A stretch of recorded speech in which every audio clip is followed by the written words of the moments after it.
ఒకే దేశం, ఒకే ప్రజ, ఒకే ఎన్నిక అంటున్నది మోడీ ప్రభుత్వం. కేంద్రంలో మోడీ ప్రభుత్వం మాజీ రాష్ట్రపతి కోవింద్ నాయకత్వంలో ఒక కమిటీ వేసింది. ఆ కమిటీ పరిశీలించి ఒక నివేదిక అందజేసింది. ఆ నివేదికను కేంద్ర కేబినెట్ ఆమోదం తెలిపింది. అంటే దేశంలో పార్లమెంటుకు, శాసనసభలకు అన్ని రకాల ఎన్నికలు ఒకేసారి జరగాలనేటువంటి ప్రక్రియ ప్రారంభించింది కేంద్ర ప్రభుత్వం. ఈ మొత్తం ప్రక్రియ ప్రజాస్వామ్యబద్ధంగా నడిచిందా? ఇదొక ప్రశ్న. రెండోది, దేశంలో సమస్యలేమీ లేవా?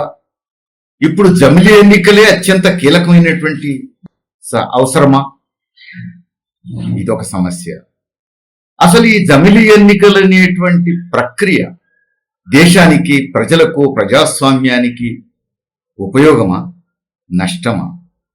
ఇది కూడా లోతుగా పరిశీలించాల్సినటువంటి విషయమే. ఈ విషయంలో రెండు అభిప్రాయాలు వ్యక్తం అవుతున్నాయి. జమిలీ ఎన్నికలు అవసరమే అని చెప్పే వాళ్ళున్నారు. కాదు, ఈ జమిలీ ఎన్నికల ప్రక్రియ, ఇప్పుడు చేస్తున్నటువంటి ప్రయత్నాలన్నీ కూడా ప్రజాస్వామ్యానికి ప్రమాదకరం అని చెప్పేవాళ్ళు ఉన్నారు. అవసరమే అని చెప్పేవాళ్ళు ఎందుకు అవసరం అంటున్నారు? ఇవి కూడా మనం పరిశీలించాలి. వాళ్ళు చెప్పేది ఏమిటి? అనేక సార్లు పదే పదే ఎన్నికలు వస్తాయి.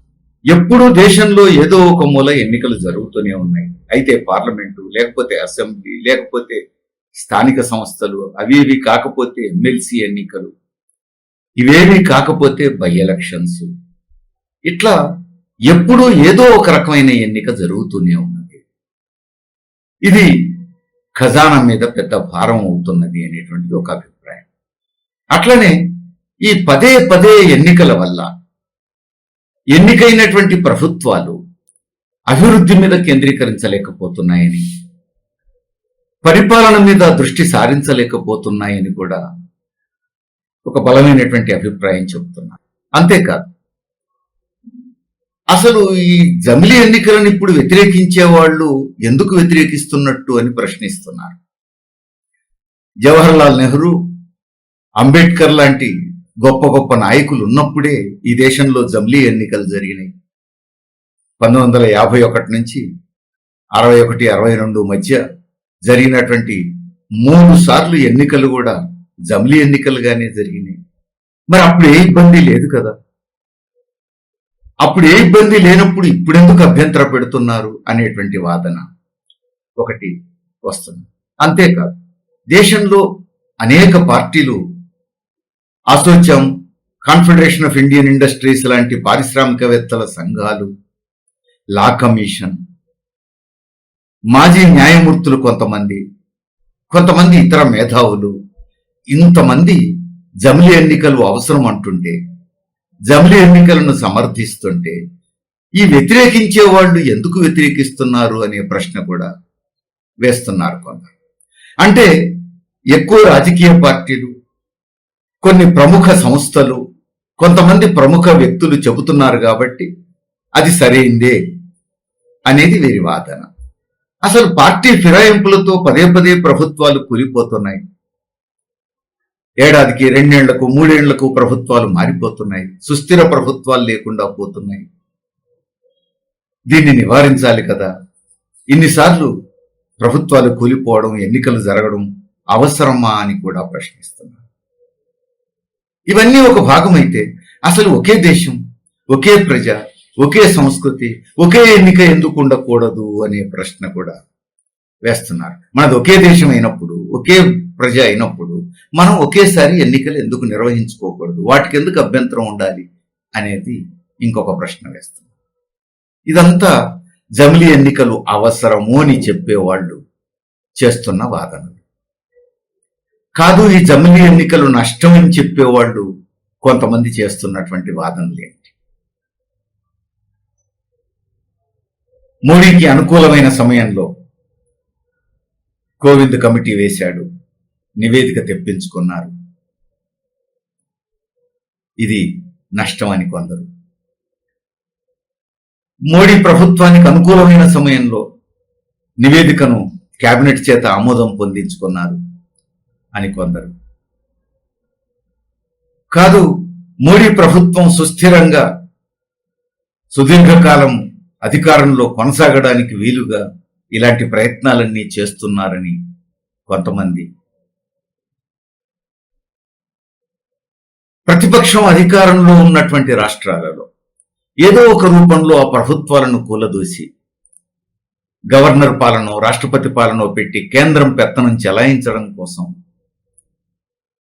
తమ పరిపాలనలో ఉన్న రాష్ట్రాలను ముట్టుకోకుండా ప్రతిపక్షాలు అధికారంలో ఉన్న రాష్ట్రాలలో డిస్టర్బెన్సెస్ క్రియేట్ చేయాలి అనేటువంటి దురుద్దేశంతోనే ఇలాంటి ప్రయత్నం చేస్తున్నది అని ఇలాంటి అనేక అభిప్రాయాలు కొంతమంది జమిలీ ఎన్నికలు నష్టమని చెప్పేవాళ్ళు చెప్తున్నటువంటి వాదన. ఇప్పుడు ఈ రెండు రకాల అభిప్రాయాలు చెబుతున్న వాళ్ళ వాదనల్లో తప్పులు ఏమిటి అనేది కూడా మనం చూడాలి. ఒక మాటలో చెప్పాలంటే కమిటీ ఎప్పుడు వేశారు, నివేదిక ఎప్పుడు సమర్పించారు, దాన్ని కేంద్ర కేబినెట్ ఎప్పుడు ఆమోదించింది, ఇది ప్రధానమైనటువంటి సమస్య కాదు.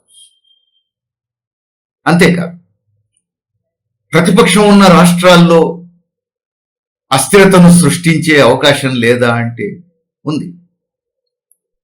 కానీ అదే ప్రధాన సమస్య కాదు. మోడీ లేదా బీజేపీ పాలనను సుస్థిరపరచుకోవాలి, ఎక్కువ కాలం తిష్టవేయాలనేటువంటి ప్రయత్నాలు ఇందులో లేవా అంటే ఉండొచ్చు. కానీ అవి కూడా అంత ప్రధానమైనటువంటి అంశాలు కాదు. జమిలీ ఎన్నికల వెనుక లోతైనటువంటి అంశాలున్నాయి.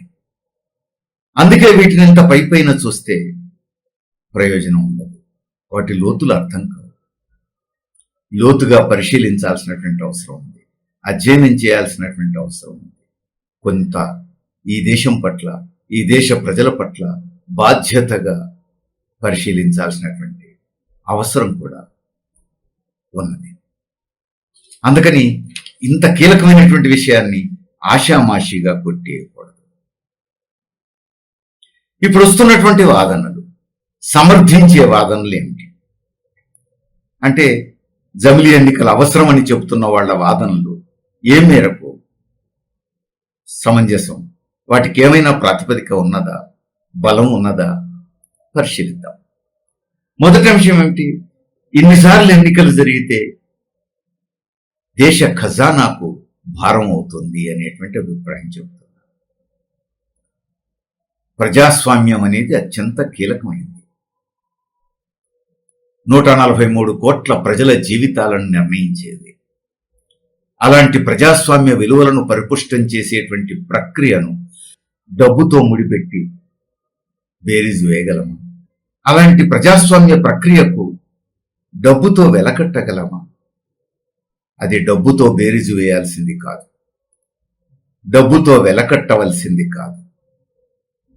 దాని విలువ అత్యంత ప్రియమైనది, విలువ కట్టలేనిది.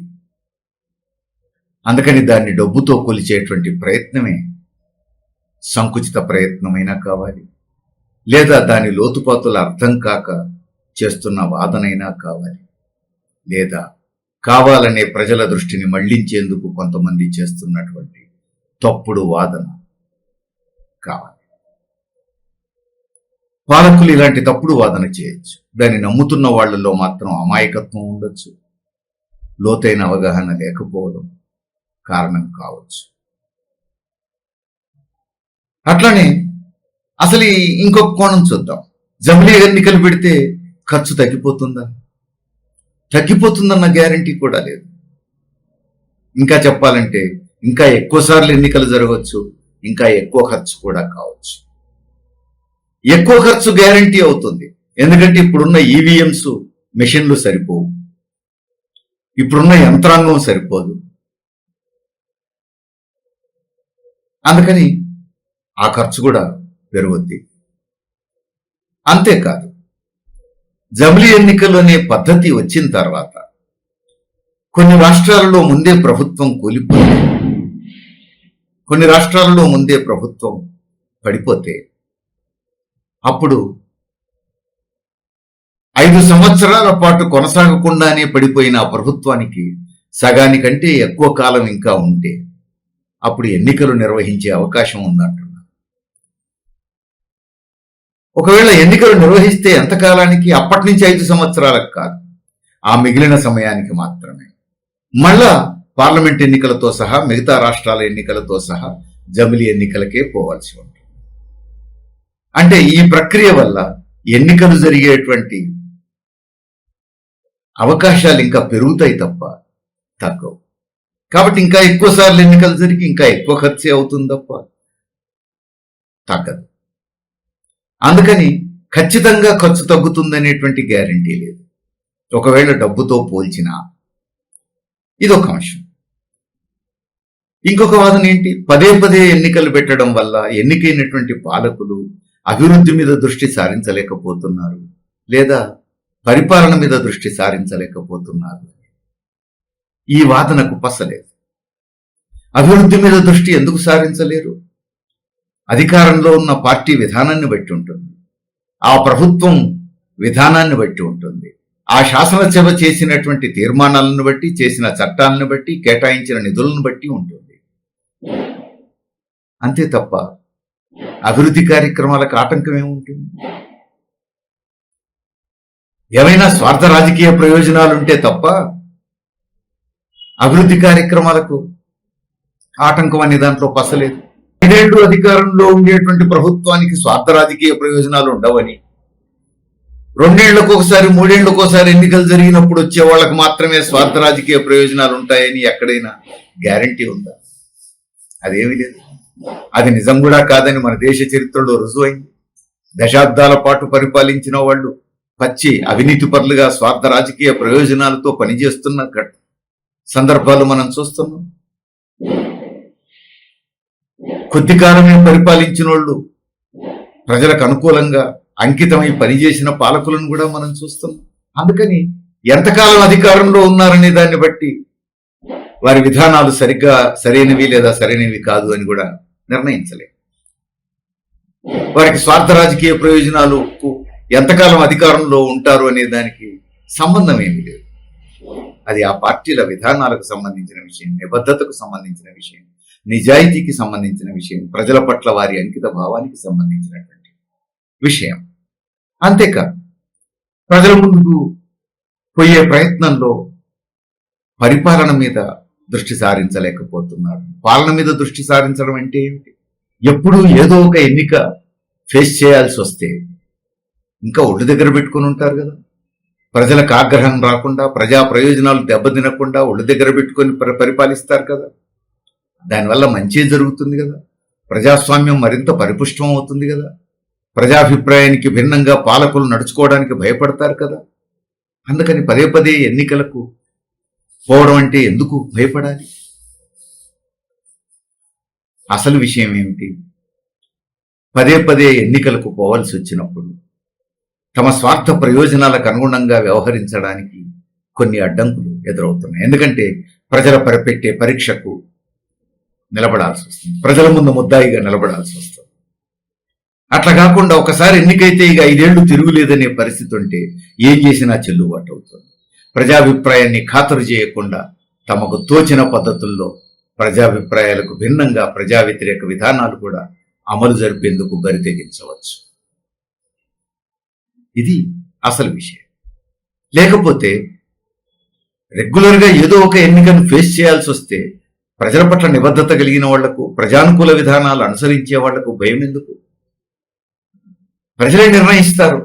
నా జీవితం తెరిచిన పుస్తకం, నా పార్టీ విధానం ప్రజలకు అనుకూలమైంది, ఆ ప్రజల ముందుకు పోవడానికి నాకు భయం లేదని ధైర్యంగా పోవాలి కదా. కానీ ప్రజల ముందు ధైర్యంగా నిలబడడానికి ఎందుకు భయపడుతున్నారు? ఇది కూడా మనం అర్థం చేసుకోవాల్సిన అవసరం ఉంది. అంతేకాదు ఇప్పుడు అనేక పార్టీలు, అందులో అసోచాం లాంటి వాళ్ళు, సిఐఐ లాంటి వాళ్ళు, అంటే పారిశ్రామిక సంఘాలకు చెందినటువంటి వాళ్ళు కూడా సమర్థిస్తున్నారు అని. పారిశ్రామికవేత్తల సంఘాలకు ప్రజల నుంచి నిరసన అంటే భయం. ప్రజాభిప్రాయానికి అనుకూలంగా పరిపాలించడం అంటే వారికి ఇష్టం ఉండదు. ఎందుకంటే వారి ప్రయోజనాలకు అనుగుణంగా ప్రభుత్వం నడవాలి, పెట్టుబడిదారుల ప్రయోజనాలకు అనుగుణంగా ప్రభుత్వం నడవాలని కోరుకుంటారు పెట్టుబడిదారుల సంఘాలు. ప్రజల ప్రయోజనాలకు అనుకూలంగా నడుచుకోవడాన్ని వాళ్ళు అంగీకరించారు. అందుకే వాళ్లకు జమిలీ ఎన్నికలంటే మోజు. అందుకే జమిలీ ఎన్నికలను సమర్థిస్తారు. ఆ పెట్టుబడిదారుల ప్రయోజనాల కోసం, ఆ కాంట్రాక్టర్ల ప్రయోజనాల కోసం కట్టుబడి ఉండేటువంటి రాజకీయ పార్టీలు కూడా ఆ విధానాలని సమర్థిస్తారు. సహజం. ఈ దేశంలో ఉన్న అత్యధిక రాజకీయ పార్టీలు పెట్టుబడిదారులు, కాంట్రాక్టర్లు, పెద్ద పెద్ద వ్యాపారులు వాళ్ళ ప్రయోజనాల కోసం పనిచేసేవే తప్ప కార్మికుల కోసం, రైతుల కోసం, కూలీల కోసం పనిచేసేవి కాదు కదా. కాబట్టి సహజంగానే ఈ దేశంలో ఉన్న రాజకీయ పార్టీల్లో ఎక్కువ పార్టీలు అటే మొగ్గు చూపితే ఆశ్చర్యమేముంది. ఇక లా కమిషన్, ఇప్పుడున్న లా కమిషనే జమిలీ ఎన్నికల మీద ఒకప్పుడు ఒక అభిప్రాయం, ఇప్పుడు ఇంకొక అభిప్రాయం చెప్తున్న విషయం దేశంలో అందరికీ తెలుసు. అంటే పాలకులకు అవసరమైన పద్ధతుల్లో నివేదికలు ఇవ్వడానికి అలవాటు పడ్డారు మన లా కమిషన్లో ఉన్న అధికారులు. అంతే, ఒక లా కమిషనే కాదు, అనేక సంస్థల్లో ఇప్పుడు అదే పరిస్థితి. అధికారంలో ఉన్న వాళ్ళ ప్రయోజనాలకు అనుగుణంగా వారికి ఏ పద్ధతుల్లో రిపోర్ట్ కావాల్సి వస్తే ఆ పద్ధతుల్లో రిపోర్ట్లు ఇవ్వడం ఒక ఆనవాయితీగా మారిన రోజుల్లో మనం ఉన్నాం. అందుకని ఇప్పుడు లా కమిషన్ మోడీ ప్రభుత్వం కోరినట్టు రిపోర్ట్ ఇస్తే పెద్ద ఆశ్చర్యపడాల్సినటువంటి అవసరం లేదు కదా.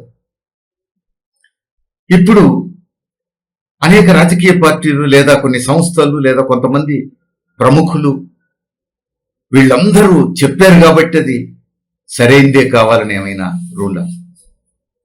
అంటే 143 కోట్ల మంది ప్రజల ప్రయోజనాలకు కొన్ని రాజకీయ పార్టీలు, కొన్ని సంస్థలు, కొంతమంది మేధావుల అభిప్రాయాలు ప్రత్యామ్నాయం అవుతాయా? 143 కోట్ల మంది ప్రజల ప్రయోజనాలకు కొన్ని సంస్థల, కొన్ని పార్టీల అభిప్రాయాలు ప్రత్యామ్నాయం కాజాలు. అంటే ప్రజాస్వామ్యానికి కొన్ని సంస్థల అభిప్రాయాలు, కొన్ని పార్టీల అభిప్రాయాలు ప్రత్యామ్నాయం కాజాలు. ప్రజాస్వామ్యం అంటే ప్రజల నిర్ణయం. ప్రజాభిప్రాయానికి, ప్రజల నిర్ణయానికి ప్రత్యామ్నాయం లేదు, ఉండదు, ఉండబోదు. అందుకని ప్రజాస్వామ్య వ్యవస్థలో ప్రజలే అంతిమ నిర్ణేతలు, ప్రజాభిప్రాయమే సర్వం. ఇది కూడా మనం దృష్టిలో పెట్టుకోవాలి. ఇక ఫిరాయింపులు అంటారు. డబ్బు కమ్ముడుపోయి పార్టీలు మారడం, పదవుల కోసం పార్టీలు మారడం, వ్యాపార ప్రయోజనాల కోసం పార్టీలు మారడం. రేపు జమిలీ ఎన్నికలు వస్తే సాధ్యం కాదా? ఈ ప్రయోజనాల కోసం కొంతమంది ఎమ్మెల్యేలను కొనుగోలు చేసి ఆ ప్రభుత్వాలను కూలదోయటం జమిలీ ఎన్నికలు వస్తే సాధ్యం కాదా? అసలు పార్టీ ఫిరాయింపులకు వ్యతిరేకంగా చట్టాలు చేసేది వారే, అందులో కొన్ని లొసుగులు ఉండేటట్టు చూసుకునేది వారే. ఆ లొసుగులను ఉపయోగించుకొని పార్టీ ఫిరాయింపులను ప్రోత్సహించి అత్యంత అప్రజాస్వామికంగా ప్రతిపక్షాలను ఖాళీ చేసి తమలో కలుపుకునేది వాళ్లే. కాంగ్రెస్ ఉన్నప్పుడు చూసాం, ఇప్పుడు బీజేపీ చేస్తున్నది చూస్తున్నాం. దేశంలో ఢిల్లీలో అధికారంలో ఉన్నప్పుడు పూర్తి మెజారిటీ వచ్చినప్పుడు కాంగ్రెస్ అదే చేసింది. ఇప్పుడు మోడీ ప్రభుత్వం అదే చేస్తున్నది, మరింత బరి తెగించి చేస్తున్నది మనం చూస్తున్నాం. అందుకని జమిలీ ఎన్నికలు ఉండడానికి, జమిలీ ఎన్నికలు లేకపోవడానికి పార్టీ ఫిరాయింపులకు సంబంధం లేదు. అగైన్ ఇవన్నీ కూడా ప్రజలు అంతిమంగా నిర్ణయించాల్సిన విషయాలు, ప్రజా కోర్టులో తీర్పు రావాల్సిన విషయాలు. ప్రజా కోర్టులోకి పోవడానికి భయపడి ప్రజాభిప్రాయాన్ని ఖాతరు చేయకుండా ప్రజల మీద పెత్తనం చేసేందుకు దొడ్డిదారి వెతుక్కునేటువంటి ప్రయత్నం చేస్తున్నారు. దాని ఫలితమే జమిలీ ఎన్నికలు అని చెప్పి మనం అర్థం చేసుకోవచ్చు. ఇక ఇంకో వాదన ఉంది. జవహర్లాల్ నెహ్రూ, అంబేద్కర్ లాంటి గొప్ప గొప్ప వాళ్ళు ఉన్నప్పుడే జమిలీ ఎన్నికలు జరిగినాయి కదా. నిజమే, 1951 నుంచి 62 మధ్య జమిలీ ఎన్నికలే జరిగినాయి. అప్పుడు లేని నష్టం ఇప్పుడేముంటుంది అనేది ప్రశ్న. ఇది మరీ చిన్నపిల్లలు వేస్తున్న ప్రశ్న లాంటిది, లేదా మరీ అమాయకత్వంతో అడిగే ప్రశ్న లాంటిది. కానీ ఇట్లాంటి వాదన చేస్తున్న వాళ్ళు చిన్నపిల్లలు కాదు, అమాయకులు కాదు. ప్రజల్ని అమాయకులని భావించి ప్రజలకు ఏం చెప్పినా చెల్లుబాటు అవుతుందని ప్రజల దృష్టి మళ్లించడం కోసం, ప్రజలను మభ్యపెట్టడం కోసం ప్రజలను తప్పుదారి పట్టించడం కోసం చేస్తున్నటువంటి వారు. ఎందుకు? యాదృచ్ఛికంగా దేశంలో అన్ని ఎన్నికలు ఒకేసారి జరగడం వేరు, ఖచ్చితంగా ఎప్పుడూ అన్ని ఎన్నికలు ఒకేసారి జరగాలి అని యాంత్రికంగా ఒక నిర్ణయం చేయటం వేరు. ఈ రెండిటికి ఉత్తర దక్షిణ ధ్రువాలకు ఉన్నంత తేడా. యాదృచ్ఛికంగా అలాంటి ఎన్నికలు వచ్చినాయి 51 నుంచి 62 వరకు. అప్పుడు ఏ నష్టం లేదు. అసలు అది చర్చనీయాంశమే కాదు. అది రైటా రాంగా అనే చర్చకే అవకాశం లేదు. ఆ రూపంలో వస్తే ఎవరు వ్యతిరేకించాల్సిన అవసరం కూడా లేదు. సమస్యల్లా యాంత్రికంగా ఖచ్చితంగా అన్ని ఒకేసారి జరగాలి అని ఒక చట్టం చేయటమే, రాజ్యాంగ సవరణ చేయటమే, దాన్ని ఒక విధానంగా నిర్ణయించడమే ప్రమాదకరం. మహా అయితే యాదృచ్ఛికంగా ఒకేసారి ఎన్నికలు వస్తే అప్పుడు కూడా ప్రాబ్లమ్స్ ఉండవా అంటే, స్వాతంత్ర్యం వచ్చిన కొత్తలో జాతీయోద్యమ వాతావరణం ఇంకా కొనసాగిన మూలంగా కూడా కావచ్చు, ఎక్కువ సమస్యలు రాలేదు. ఇప్పుడు 76 ఏళ్ల తర్వాత దేశంలో అవినీతి పెరిగింది, శాంతి భద్రతల సమస్య పెరిగింది, స్వార్థ ప్రయోజనాలు పెరిగినాయి. ఇవన్నీ చూస్తున్న నేపథ్యంలో ఇప్పుడు కొన్ని ప్రాక్టికల్ సమస్యలు కొన్ని రావచ్చు. పోలీసు బలగాలు సరిపోకపోవచ్చు. ఒకసారి ఒక ఎన్నిక జరిగితే ఇక్కడి వాళ్ళని అక్కడికి, అక్కడి వాళ్ళని ఇక్కడికి తరలించి శాంతి భద్రతలను కాపాడేందుకు ఉండే అవకాశం ఒకేసారి ఎన్నికలు జరిగినప్పుడు ఆ అవకాశం లేకపోవచ్చు. దానివల్ల కొన్ని సమస్యలు రావచ్చు. ప్రభుత్వ యంత్రాంగం కూడా సరిపోకపోవచ్చు. ఇలాంటి ఆచరణ సంబంధమైనటువంటి సమస్యలు ఉండొచ్చు. కానీ ఇవి చిన్న సమస్యల కింద లెక్క. కానీ దీన్ని చట్టం చేయడం వల్ల వచ్చేటువంటి సమస్య ఇంతకంటే చాలా విస్తృతమైనది, చాలా పెద్దది. ఇప్పుడు ఒకేసారి ఎన్నికలు జరగాలి అని చట్టం చేస్తే, రాజ్యాంగ సవరణ చేస్తే వచ్చే పర్యవసానాలు ఏమిటి?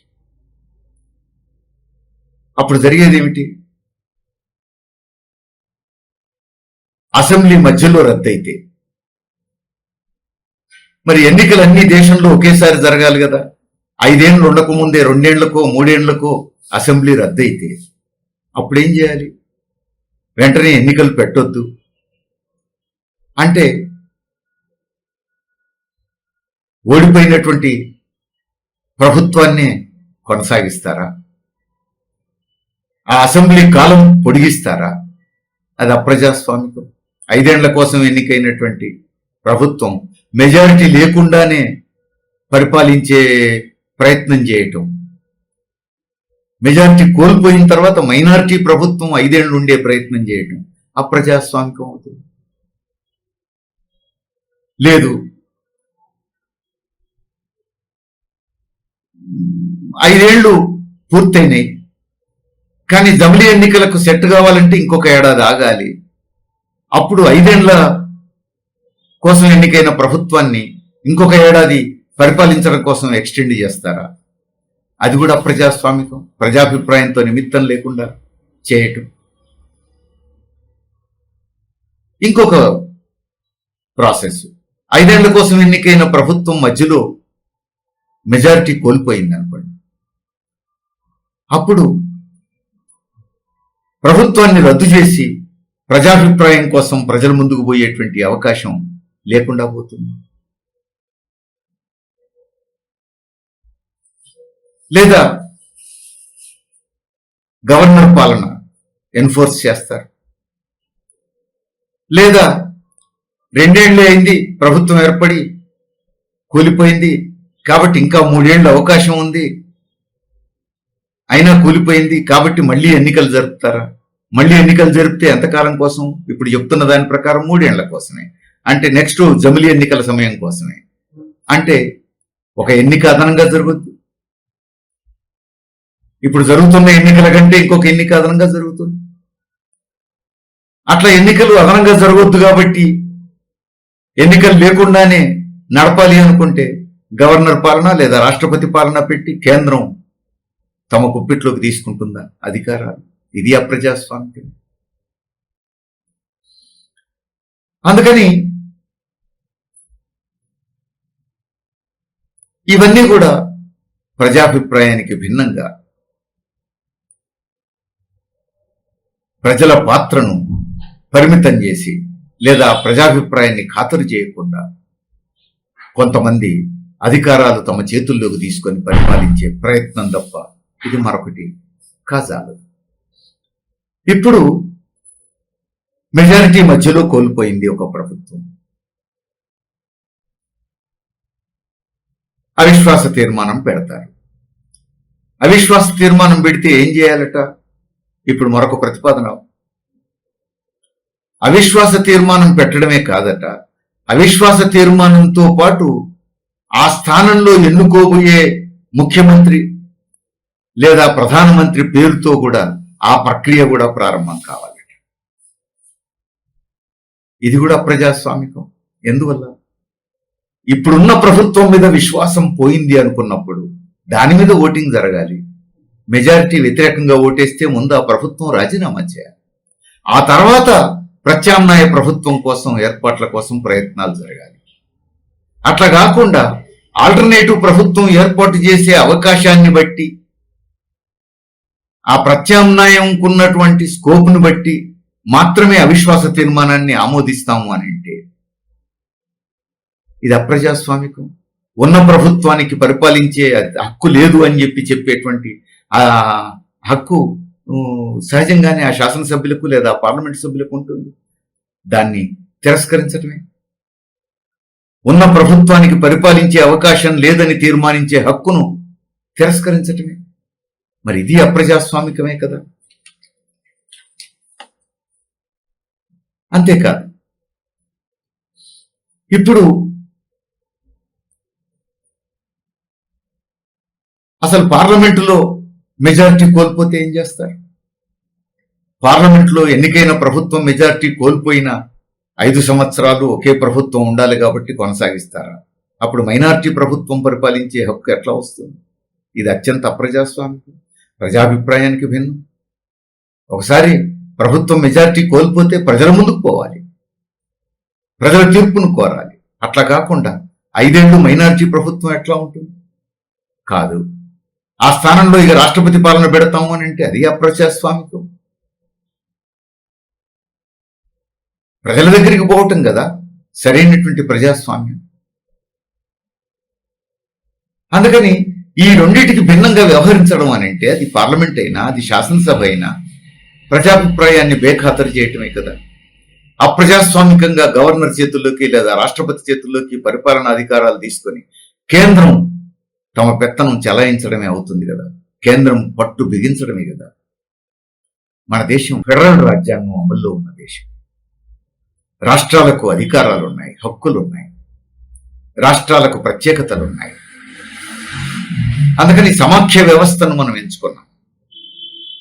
ఇప్పుడు అధికారాలన్నీ కేంద్రం గుప్పిట్లోకి తీసుకొని గవర్నర్ ద్వారా లేదా రాష్ట్రపతి పాలన ద్వారా తమ పెత్తనం చెలాయించడం అంటే ఫెడరల్ రాజ్యాంగానికి విరుద్ధం, అప్రజాస్వామికం అవుతుంది, సమాఖ్య స్ఫూర్తికి భిన్నం అవుతుంది. మన రాజ్యాంగం మౌలిక సూత్రమే ప్రజాస్వామ్యం. ప్రజాస్వామ్యం, ప్రజల అభిప్రాయాలే సర్వం అనేటువంటిది కీలకమైనటువంటి అంశం. మన రాజ్యాంగ పీఠిక ఏం చెప్తోంది? We the people of India అని ప్రారంభిస్తారు. పీపుల్, ప్రజలు, ఈ దేశ ప్రజలే సర్వం, ప్రజాభిప్రాయమే సర్వం, ప్రజాభిప్రాయమే కీలకం. దానికి ప్రత్యామ్నాయం ఇంకొకటి లేదు. దాన్ని కుదించే హక్కు ఎవరికీ లేదు, కుదించే అధికారం ఎవరికీ లేదు, దాన్ని భిన్నంగా పోయేటువంటి అధికారం ఎవరికీ లేదు. సాకులు చెప్పి ఆ సమస్య ఈ సమస్య అని చెప్పి ప్రజాభిప్రాయానికి భిన్నంగా పోతాననేటువంటి అవకాశం లేదు. దాన్ని అంగీకరించజాలదు మన రాజ్యాంగం. ఇది ప్రజాస్వామ్య పునాదుల మీద నిర్మితమైనటువంటి రాజ్యాంగం స్ఫూర్తి అది. అలాంటిది దానికే విరుద్ధంగా ఇప్పుడు మౌలికంగానే రాజ్యాంగ స్ఫూర్తిని బలహీనపరిచేటువంటి ప్రయత్నాలు ఇప్పుడు జరుగుతున్నాయి. ఇది మనం గమనించాల్సినటువంటి విషయం. అంతేకాదు, అసలు 1951 నుంచి 62 మధ్య జమిలీ ఎన్నికలు జరిగినటువంటి దేశంలో ఆ జమిలీ ఎన్నికల సిస్టమ్ ఎందుకు చెదిరిపోయింది? దాన్ని కూడా ఒక్కసారి వెనక్కి తిరిగి చూద్దాం. ఎందుకు చెదిరిపోయింది? కేంద్ర ప్రభుత్వం ఆర్టికల్ 356ని దుర్వినియోగం చేయటం వల్ల కదా. ఎన్నికైనటువంటి రాష్ట్ర ప్రభుత్వాలను అప్రజాస్వామికంగా మధ్యలోనే రద్దు చేసి రాష్ట్రపతి పాలన పెట్టడం, మళ్ళా ఎన్నికలు పెట్టడం వల్లనే కదా. మరి ఇప్పుడు మోడీ ప్రభుత్వం ఆ ఆర్టికల్ 356ని రద్దు చేయడానికి సిద్ధంగా ఉన్నారా? దాని గురించి మాట్లాడాలి. ఎందుకంటే మోడీ ప్రభుత్వం కూడా ఆర్టికల్ 356ను ఉపయోగించుకుంది. ప్రజాస్వామ్యయుతంగా ఎన్నికైన ప్రభుత్వాలను కూల్చివేసేందుకు ఆర్టికల్ 356ను సాధనంగా వాడే ప్రయత్నం చేసింది మోడీ ప్రభుత్వం కూడా. సరే, ఇదొక భాగం. ఆర్టికల్ 356 అనేటువంటిది ఒక భాగం. కానీ మౌలికంగానే జమిలీ ఎన్నికలు అనేటువంటి పద్ధతి, దాన్ని ఒక రాజ్యాంగబద్ధం చేసి చట్టబద్ధం చేసి జమిలిగానే ఎన్నికలు జరగాలి అని చెప్పేసి ఎన్ఫోర్స్ చేసే ప్రయత్నం, ఇది ఎంత అప్రజాస్వామికమైందవుతుందో మనం చాలా స్పష్టంగా చూశాము. సరే, ఇంకొక వాదన, ఇంకా లోతైన వాదన, చాలా ప్రమాదకరమైన వాదన. ఒకే దేశం, ఒకే సంస్కృతి, ఒకే ప్రజ, ఒకే ఎన్నికలు ఎందుకు ఉండకూడదు అని వాదిస్తున్నారు. మనది ఒకే దేశం నిజమే, కానీ ఒకే సంస్కృతి నిజమా? ఒకే సాంప్రదాయాలు నిజమా? ఒకే భాష నిజమా? అది వాస్తవం కాదు కదా. భిన్న సంస్కృతులు, భిన్న భాషలు, భిన్న సాంప్రదాయాలు ఉన్నటువంటి దేశం మనది. ప్రాంతీయ అసమానతలున్న దేశం మనది. ఆదివాసీల దగ్గర నుంచి, మైదాన ప్రాంత గిరిజనుల దగ్గర నుంచి, దళితులు, వెనుకబడిన తరగతులు, అత్యంత వెనుకబడిన తరగతులు, ఇట్లా రకరకాల సామాజిక తరగతులు ఉన్నటువంటి దేశం మనది. ఒకే ప్రజ అని ఎట్లా చెప్పగలవు? ఒకే దేశం అనేది నిజం, కానీ అది ఒకే దేశంగా ఎప్పుడు ఉండగలుగుతుంది? భిన్న సంస్కృతులను గౌరవించినప్పుడు, విభిన్న భాషలను గౌరవించినప్పుడు, వాటి అభివృద్ధికి తోడ్పడ్డప్పుడు, గిరిజనులు, ఆదివాసీలు, దళితులు, వెనుకబడిన తరగతులు, ఇట్లాంటి సామాజికంగా వెనుకబడినటువంటి వివిధ తరగతుల ప్రయోజనాలను కాపాడగలిగినప్పుడు, వారి అభివృద్ధికి కృషి చేయగలిగినప్పుడు, వీళ్ళందరికీ ఒక విశ్వాసం కల్పించగలిగినప్పుడు, ప్రాంతీయ అసమానతలను రూపుమాపడానికి అవసరమైనటువంటి విధానాలను రూపొందించుకునేటువంటి అవకాశం ఆ ప్రాంతంలో ఉండేటువంటి పార్టీలకు, ప్రభుత్వాలకు, ప్రజలకు వదిలేసినప్పుడు, అప్పుడు మాత్రమే ప్రజలందరూ ఒక్క విధంగా ఆలోచించడానికి అవకాశం ఉంటుంది, ఐక్యంగా ఉండడానికి అవకాశం ఉంటుంది, ఒకే దేశంగా వర్ధిల్లడానికి అవకాశం ఉంటుంది. ఇప్పుడు ఒకే దేశం, కానీ భిన్న సంస్కృతుల మీద పెత్తనం చేసే ప్రయత్నం జరుగుతోంది. ప్రాంతీయ ప్రయోజనాలను, ప్రాంతీయ ఆస్పిరేషన్స్ ని నిర్లక్ష్యం చేసే ప్రయత్నం జరుగుతోంది. ప్రాంతీయ ప్రయోజనాలను పక్కకు నెట్టే ప్రయత్నం జరుగుతోంది. మొత్తం కేంద్రం చేతుల్లోకి అధికారాలు తీసుకుని కొద్దిమంది పెద్ద పెద్ద పారిశ్రామికవేత్తల కోసం ప్రాంతీయ ప్రయోజనాలను కూడా పక్కన పెట్టే ప్రయత్నం జరుగుతోంది. ఇది దేశ సమైక్యతను కాపాడగలదా? ఒకే దేశంగా ఉన్న దేశం ఐక్యతను నిలబెట్టగలదా? అందుకని ఒకే దేశం అనేది మాత్రమే నిజం, మిగిలిన అన్ని వాస్తవాలు కాదు కదా. ఒకే సంస్కృతి కాదు, ఒకే భాష కాదు, ప్రాంతీయ అసమానతలు ఉన్నాయి, ప్రాంతీయ అవసరాలు ఉన్నాయి, ప్రాంతానికి అవసరమైన ఒక్కొక్క ప్రాంతానికి ఒక్కొక్క రకమైన విధానాల అవసరం ఉంది. వీటన్నిటిని గుర్తించకుండా ఒకే దేశం, ఒకే ప్రజ, ఒకే సంస్కృతి అని చెప్పే ప్రయత్నం, ఇది నియంతృత్వ పోకడలకు చిహ్నం తప్ప మరొకటి కాదు. ఇది ఒకే దేశం, ఒకే మతం, ఒకే పార్టీ, ఒకే నాయకుడు అనేటువంటి వైపు, నిరంకుశ విధానాల వైపు, నియంతృత్వ విధానాల వైపు నెట్టేటువంటి ప్రయత్నం తప్ప ఇది మరొకటి కాదు. అందుకే ఈ జమిలీ ఎన్నికలనే పేరు మీద జరుగుతున్నటువంటి ప్రయత్నం చాలా ప్రమాదకరమైంది. చాలా ప్రమాదకరం. దీనికోసం అనుసరించిన పద్ధతి కూడా అప్రజాస్వామికం. మాజీ రాష్ట్రపతి నాయకత్వంలో కమిటీ వేశాం అంటున్నారు. కమిటీ పరిశీలించి సిఫారసులు చేసింది. ఇది అత్యంత ప్రజాస్వామిక పద్ధతి కదా అంటున్నారు. ఇక్కడనే ఉంది మోసం. కమిటీ వేశారు. ఆ కమిటీకి టర్మ్స్ ఆఫ్ రెఫరెన్స్ ఏమిచ్చారు? ఆ కమిటీ ఏ విషయాలను పరిశీలించాలని కోరారు మీరు? జమిలి ఎన్నికలకి ఈ దేశానికి అవసరమా అని మీరు ప్రశ్నించలేదు, పరిశీలించమని చెప్పలేదు. జమిలి ఎన్నికల వల్ల ప్రజాస్వామ్యానికి లాభమా నష్టమా అనే విషయం పరిశీలించండి అని చెప్పలేదు మీరు. జమిలి ఎన్నికలు భారతదేశంలో ఆచరణ సాధ్యమా కాదా అని పరిశీలించమని చెప్పలేదు మీరు. ఇదేమీ చేయకుండానే జమిలి ఎన్నికల కోసం మీరు ఆల్రెడీ నిర్ణయానికి వచ్చి అవి అమలు జరపాలని నిర్ణయించుకొని కమిటీకి ఇచ్చిన టర్మ్స్ ఆఫ్ రెఫరెన్స్ ఏమిచ్చారు మీరు? జమిలి ఎన్నికలు నిర్వహించడానికి చట్టపరమైనటువంటి అంశాలను పరిశీలించండి, పాలనాపరమైనటువంటి అంశాలను పరిశీలించండి అన్నారు. అంటే జమిలి ఎన్నికలు అమలు జరపాలని మీరు ముందే నిర్ణయించుకున్నారు. అమలు జరపడానికి అవసరమైనటువంటి ఎగ్జిక్యూషన్ పార్ట్ని ఈ కమిటీ పరిశీలించమని చెప్పారు. ఇదేం ప్రజాస్వామ్యం? అందుకని జమిలి ఎన్నికల కోసం ప్రారంభించినటువంటి ప్రక్రియని అత్యంత అప్రజాస్వామికంగా ప్రారంభమైంది అనే విషయం కూడా మనం దృష్టిలో పెట్టుకోవాల్సిన అవసరం ఉంది. ఒకసారి కమిటీ ఏర్పడ్డ తర్వాత అన్ని పార్టీల అభిప్రాయాలు తీసుకున్నాం, అనేక మంది మేధావుల అభిప్రాయాలు తీసుకున్నాం, అనేక సంస్థల అభిప్రాయాలు తీసుకున్నాం అని అంటున్నారు. కాబట్టే ప్రజాస్వామికం అంటున్నారు. ఏ అభిప్రాయాలు తీసుకున్నారు మీరు? జమిలి ఎన్నికలు అవసరమా లేదా అనే అభిప్రాయం తీసుకోలేదు మీరు. ఇది దేశానికి లాభమా నష్టమా అనే అభిప్రాయం తీసుకోలేదు మీరు. లీగల్ గా ఏం చేయాలి, పరిపాలనా పరంగా ఏం చేయాలి అని మాత్రమే అభిప్రాయం తీసుకున్నారు. అంటే జమిలి ఎన్నికలు నిర్వహిస్తాం, దానికి మీరందరూ సహకరించండి, సూచనలు చేయండి, సలహాలు ఇవ్వండి అనేది తప్ప జమిలి ఎన్నికలు అవసరమా లేదా, అవి మంచిదా చెడ్డదా, లాభమా నష్టమా, వీటి మీద మీరు అభిప్రాయ సేకరణ చేయలేదు. వాటి కోసం కమిటీ వేయలేదు మీరు. అందుకే ఇది అత్యంత అప్రజాస్వామికమైనటువంటి ప్రక్రియ. మొదటి నుంచే అప్రజాస్వామిక ధోరణి మొదలైంది. మరి ఇంతటి కీలకమైనటువంటి అంశం ఇది అమల్లోకి వస్తే రేపు జరిగేదేమిటి? ప్రాంతీయ ప్రయోజనాలు, ప్రాంతీయ అసమానతలు, వివిధ ప్రాంతాల అవసరాలు, వివిధ సంస్కృతులు, భాషలు, ఇవన్నీ పక్కకు నెట్టివేయబడతాయి కదా. అంటే రాజకీయంగా వీటన్నిటికీ ప్రతినిధిగా ఉండేటువంటి ప్రాంతీయ పార్టీలు పక్కకు నెట్టివేయబడతాయి అన్నమాట. ఇది ఎంత అప్రజాస్వామికం!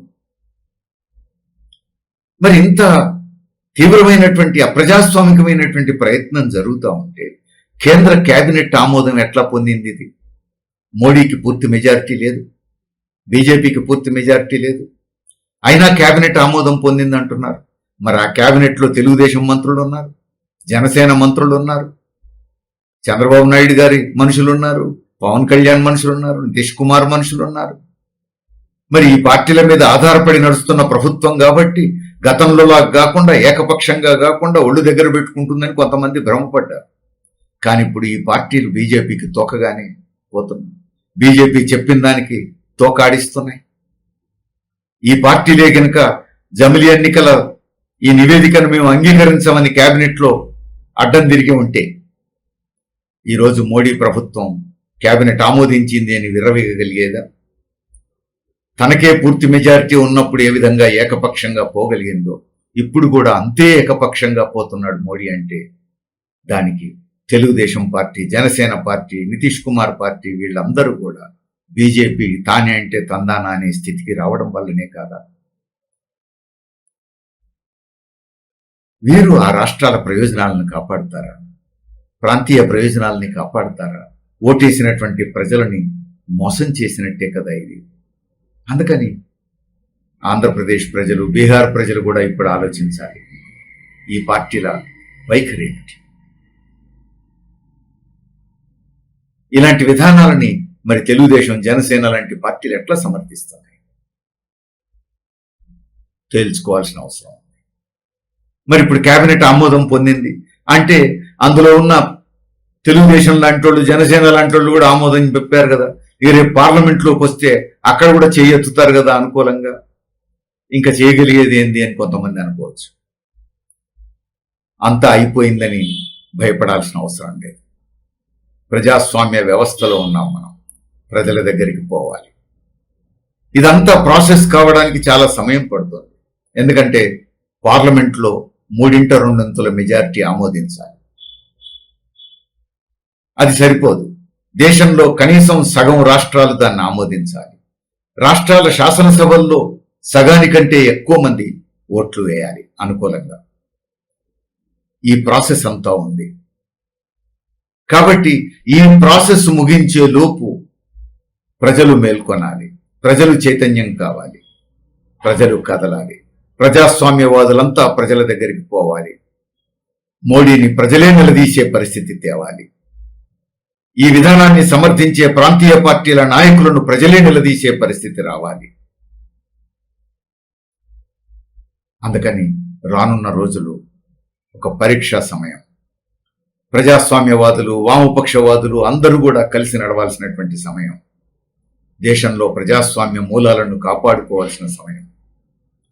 ప్రజలు మరింత చైతన్యంగా కదలాల్సిన సమయం, పాలకులను నిలదీయాల్సిన సమయం. Welcome to our YouTube channel. Don't forget to like, subscribe and share the videos.